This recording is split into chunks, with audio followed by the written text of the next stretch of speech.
DW ዜና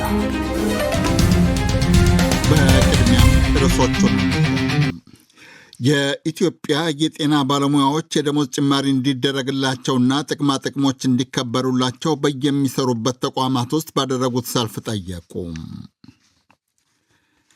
ህንድና ፓኪስታን አዲስ የገጠሙትን ግጭት እንዲያቆሙ የተለያዩ መንግስታት እየጠየቁ ነው። ሁለቱ ኒኩሌር የታጠቁ ተጎራባች ሀገራት ግን አንዱ ሌላውን ለማጥቃት እየተዛዛቱ ነው። ፈረንሳይና ጀርመን የፍራንኮ ጀርመን የተባለ የመከላከያና የጸጥታ የጋራ ምክር ቤት ለመመስረት ተስማሙ። አዲሱ የጀርመን መራሄ መንግስትና የፈረንሳዩ ፕሬዚደንት ያደረጉት ስምምነት ከሁለቱ ሀገራት አልፎ የአውሮፓን ጸጥታ ስጋት የሚከታተል ነው ተብሏል። ዜናው በዝርዝርም የኢትዮጵያ የሕክምና ባለሙያዎች የደሞዝ ጭማሪ እንዲደረግላቸውና ጥቅማ ጥቅሞች እንዲከበሩላቸው ዛሬ በየአካባቢያቸው በሰልፍ ትርኢት ጠየቁ። ባለሙያዎቹ ጥያቄያቸው መልስ እንዲያገኝ በማኅበራዊ መገናኛ ዘዴዎች በከፈቱት ዘመቻ ሲጠይቁም ነበረ። የጤና ባለሙያዎቹ ዛሬ ሰልፍ ካደረጉባቸው አካባቢዎች አንዱ የትግራይ ክልል ነው። መቀሌ፣ አድዋ፣ ውቅሮ፣ መሆንና ሌሎች ከተሞች የሚገኙ የሕክምና ባለሙያዎች በየጤና ተቋማት ውስጥ ባደረጉት ሰልፍ ከደሞዝና ጥቅማ ጥቅም በተጨማሪ በጦርነቱ ወቅት የተቋረጠባቸው የ17 ወራት ደሞዝ እንዲከፈላቸው ጠይቀዋል። ከትግራይ ባለፉት 2 ዓመታት ውስጥ ብቻ ከ900 በላይ ሐኪሞች መሰደዳቸውን የክልሉ የሕክምና ባለሙያዎች ማኅበር ፕሬዚደንት ዶክተር ፍስሐ አሸብር አስታውቀዋል። በ2016 ጥር ላይ ይፋ በሆነው 921 ባለሙያዎች ከትግራይ ወጥተዋል ይላል፣ ፈልሰዋል ይላል። ግን በትግራይ ውስጥ ደግሞ የተለያዩ ስራዎችን ከጤና ወጥተው ስራዎች የሰሩ በጣም ብዙ በተለይ እነዚህ የጤና ኤክስቴንሽን ሰራተኞች ነርሱ ተፈላለየ የተለያየ እዛ ላይ ነው ያሉ። በ2016 ጥር ላይ የነበረ ተስፋዎች ነበሩ። ደሞዛችን 17 ወር ደሞዛችን ይሰጠናል፣ አክብሮት ይሰጠናል፣ ጤናው ቢሮም ሌላም የሚል ነገር ጊዜውም ሰላም ይሆናል በሚል ነበር እዛን ጊዜ። አሁን ስታዩ ግን ችግሮቹ እየባሱ አዲስ አበባ፣ ጅማ፣ ሐዋሳና በተለያዩ ከተሞች የሚገኙ የጤና ባለሙያዎችም ትናንት በየሚሰሩበት ሆስፒታል ተሰልፈው ጥያቄያቸውን አሰምተዋል። የአዲስ አበባ ወኪላችን ስዩም ጌቱ እንደዘገበው የጤና ባለሙያዎቹ ጥያቄ መልስ ካላገኘ በሚቀጥለው ግንቦት 3 አጠቃላይ የሥራ ማቆም አድማ እንደሚመቱ እያስጠነቀቁ ነው። ዜና መጽሔቱ በዚህ ርዕስ ላይ ዝርዝር ዘገባ አለው። የኢትዮጵያ የአቪዬሽን አሰራርን ለማሳደግና ለማቀላጠፍ የሚረዳ የሲቪል አቪዬሽን ማሻሻያ ረቂቅ አዋጅ እንዲጸድቅ የሲቪል አቪዬሽን ባለሥልጣን ጠየቀ። ባለሥልጣኑ እንደሚለው አዋጁ መጽደቁ መስሪያ ቤቱ ራሱን በራሱ እንዲያስተዳድር የራሱ ሀብት እንዲኖረውና ገጥሞኛል ያለውን የሰራተኛ ፍልሰትን ለማስቀረት የሚረዳ ነው። ባለሥልጣኑ በሕዝብ ተወካዮች ምክር ቤት ለከተማ መሠረተ ልማትና ትራንስፖርት ጉዳዮች ቋሚ ኮሚቴ የ9 ወራት አፈጻጸሙን ዛሬ ሲያቀርብ የኢትዮጵያ አየር መንገድ ግሩፕ ከሚሰራቸው የአየር ማረፊያዎች በተጨማሪ በክልል መንግስታትና በባለ ሀብቶች ጭምር እንዲሰራ እንደሚደረግ ከተቋሙ የሥራ ኃላፊዎች አንደኛው አስታውቀዋል። የኤርፖርት ግንባታዎች በተመለከተ ክልሎቹ በራሳቸው መስራት የሚችሉበት እድል፣ እንዲሁም ደግሞ የግል ባለሀብቶቹ በራሳቸው መስራት፣ በተጨማሪ ደግሞ አየር መንገድ ደግሞ እንደ ሀገር ያዋጣኛል የሚለው የሚሰራበት አግባብ እንዳለ ሊወሰድ። የየመን ሁቲዎች ድንበር በቀይ ባህር ላይ የሚቀዝፉ የእስራኤል መርከቦችን ማጥቃቱን እንደሚቀጥል አስታወቀ። የዩናይትድ ስቴትስ ፕሬዚደንት ዶናልድ ትራምፕ ሁቲዎች መርከቦችን እንደማያጠቁ ቃል በመግባታቸው ዩናይትድ ስቴትስ የመንን መደብደቡን እንደምታቆም ትናንት አስታውቀው ነበረ። ይሁንና አዣንስ ፍራንስ ፕሬስ የሁቲ የፖሊሲ ቢሮ አባል አብዱል መሊክ አልጂሪን ጠቅሶ ዛሬ እንደዘገበው ሁቲዎች ከአሜሪካ ጋር ያደረጉት ስምምነት የእስራኤልን መርከቦች አይመለከትም። አልጄሪ አክለው እንዳሉት ሁቲዎች የአሜሪካና የሌሎች ሀገራት መርከቦችን አይነኩም፣ የእስራኤልን መርከቦች ግን አሁንም ይመታሉ። በተያያዘ ዜና ሁቲዎች ዛሬ እስራኤልን ለመምታት የተኮሱት ሚሳኤል እስራኤል ድንበር አጠገብ መውደቁን የእስራኤል ባለሥልጣናት አስታውቀዋል። ይህ ዶቼ ቬለ ነው። ህንድና ፓኪስታን የገጠሙትን ግጭት እንዲያቆሙ የተለያዩ መንግስታት እየጠየቁ ነው።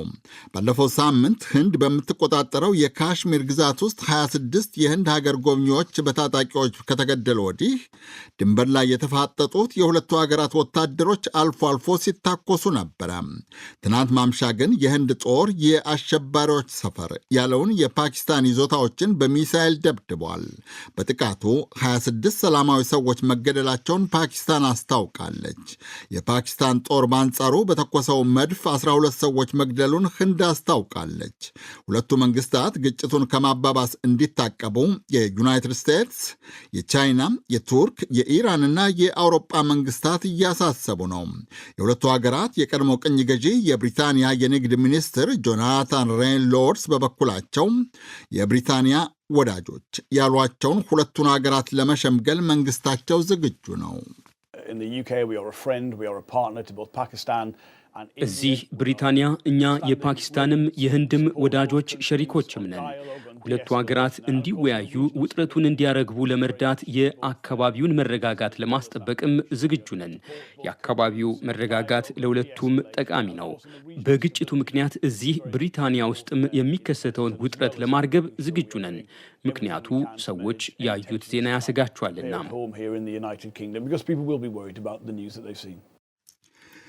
ኒኩሌር የታጠቁት የኢስላማባድና የኒው ዴልሂ ባለሥልጣናት ግን ዛሬም እየተዛዛቱ ነው። አዲስ የተመረጡት የጀርመን መራሄ መንግሥት ፍሬድሪሽ ሜርስ እና የፈረንሳዩ ፕሬዚዳንት ኢማኑኤል ማክሮን የሁለቱ ሀገራት የጋራ የመከላከያና የጸጥታ ምክር ቤት ለመመስረት ተስማሙ። ሁለቱ መሪዎች ዛሬ ፓሪስ ፈረንሳይ ውስጥ ባደረጉት ስምምነት መሠረት የሚመሠረተው የፍራንኮ ጀርመን የመከላከያና የጸጥታ ምክር ቤት ሁለቱ ሀገራት የሚገጥማቸውን የጸጥታ ስጋት ይከታተላል፣ ለማስወገድ ይጥራል። የፈረንሳዩ ፕሬዚደንት ኢማኑኤል ማክሮ እንዳሉት ምክር ቤቱ ከትብብርም አልፎ የሁለቱን ሀገራት ጥብቅ ወዳጅነት የሚያመለክት ነው።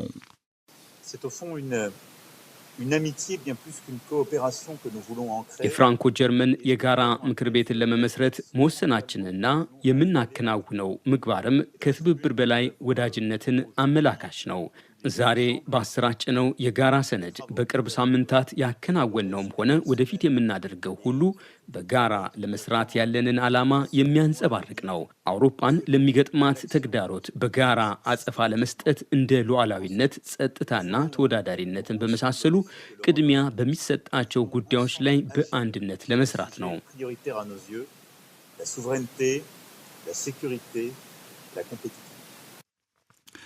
ሜርስና ማክሮ ህንድና ፓኪስታን የገጠሙትን አዲስ ግጭት እንዲያቆሙ ጠይቀዋል። እስራኤል ለጋዛ ፍልስጤማውያን የእርዳታ ምግብና መድኃኒት እንዳይደርስ ማገዷን ተቃውመዋል። አዲሱ የጀርመን መራሄ መንግሥት ለመጀመሪያ ጊዜ ዛሬ ባደረጉት የውጭ ጉዞ ከፓሪስ ወደ ሌላኛዋ የጀርመን ጎረቤት ወደ ፖላንድ በረዋል። የናዚ ጀርመን ጦር በተባባሪዎቹ ሀገራት ጦር የተሸነፈበት ወይም ሁለተኛው የዓለም ጦርነት አውሮፓ ላይ ያበቃበት 80ኛ ዓመት በዓልን ለማክበር በየሀገሩ የሚደረገው ዝግጅት እየተጠናቀቀ ነው። ዩናይትድ ስቴትስና የቀድሞዋ ሶቪየት ኅብረት የመሯቸው የነበሩት መንግስታት የአውሮፓ የድል ቀን ወይም ቪኢ-ዴይ ብለው የሚጠሩት ቀን በየሀገሩ በጦርነቱ የወደቁትን በመዘከር በወታደራዊ ትርኢትና ስብሰባ ይታወሳል። በተለይ ዘንድሮ ፓሪስና ሞስኮ ላይ በደማቅ ስነ ስርዓት ለማክበር ከፍተኛ ዝግጅት እየተደረገ ነው። ይሁንና ምዕራባውያን መንግስታትና ሩሲያ የድሉን ዕለት በአንድ ቀን ልዩነት ስለሚተረጉሙት በዓሉን የሚያከብሩበት ቀንም ለየቅል ነው። ምዕራባውያን የአውሮጳ የድል ቀን የሚሉት የናዚ ጀርመን ጦር ያለምንም ቅድመ ሁኔታ እጅ መስጠቱን ሬሜስ ፈረንሳይ ውስጥ ያረጋገጠበት እንደ ግሪጎሪያኑ አቆጣጠር ግንቦት 8 1945 ነው። ሩሲያ ግን የሶቪየት ኅብረት ቀዩ ጦር በርሊንን የተቆጣጠረበትን ግንቦት 9 1945 ነው።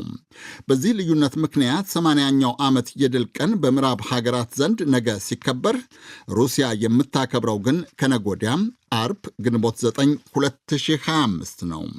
የዘንድሮው የድል በዓል የሚከበረው ሩሲያና ዩክሬን በገጠሙት ጦርነት ምክንያት የሞስኮና የምዕራባውያን ጠብ በናረበት ወቅት በመሆኑም የጋራው የድል ቀን የቀድሞ ተባባሪዎች የሚወዛገቡበት አጋጣሚ ሆኗል። ዩክሬንና አንዳንድ የምዕራብ መንግስታት ሩሲያ ዩክሬንን መውረሯን ከናዚ ጀርመን ወረራና ጥቃት ጋር እያመሳሰሉት ነው። ሩሲያ በአንጻሩ በዓሉን የጦር ኃይሏን ጥንካሬ፣ ጀግንነትና የወዳጆቿን ብዛት ለማሳየት በሰፊው ተዘጋጅታበታለች። የፊታችን አርብ ሞስኮ በሚከበረው በዓል ላይ ከራሷ ከሩሲያ በተጨማሪ የቻይና፣ የቪየትናም፣ የግብፅ፣ የሚያንማርና የበርካታ የቀድሞ የሶቪየት ኅብረት ሪፐብሊኮችን ጨምሮ የ13 ሀገራት ወታደሮች ትርኢት ያሳያሉ። የቻይና፣ የብራዚል፣ የኢትዮጵያን ጨምሮ የ29 ሀገራት መሪዎች ተጋብዘዋል። ይህ ዶይቼ ቬለ ነው።